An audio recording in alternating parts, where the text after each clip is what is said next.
Aba boda boda mu Kampala balumbye abakulira ekibiina kya boda boda 2010 ku ofisi yaabwe Bukisa ne balwana ng'enta beva kubakulira ekibiina kino okwewa olukusa ne batandika okusoloza ssente ku bannaabwe n'okubakwatira pikipiki zaabwe mu ngeri y'okubatulugunya so nga tebatongozebwanga kukola mulimu guno.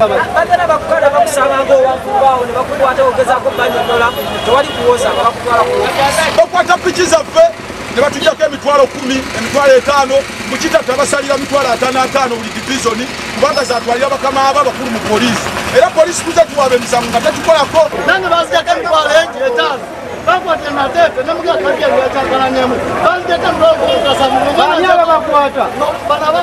ekibinja ekitakiriziganya na ba 2010 kisoose kukungaanira ku Lubaga Road era kigenze okutuuka e Bukesa babadde ensi 5 nga n'aba 2010 bategesedde emigo ow'erimu n'atemya ku waabiri.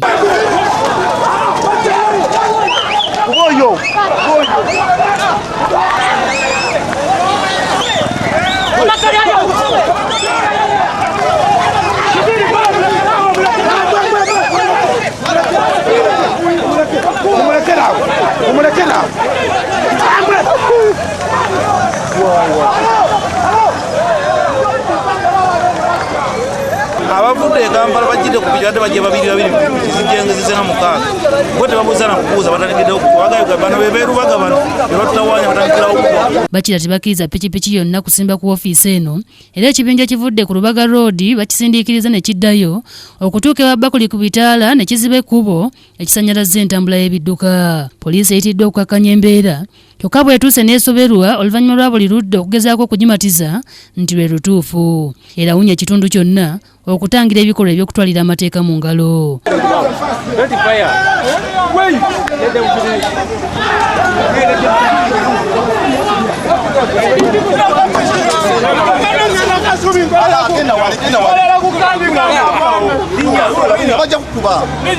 Poliisi n'ab'ekibiina kya 2010 bajja emisanvu mu luguudo oludda e Hoima egibadde gisuuliddwamu okuluziba. Abakubiddwa embooko bagenze ku City Hall n'ebiwundu byabwe okulopera Director wa Kampala Jennifer Musisi Makula wabula ne balemesebwa.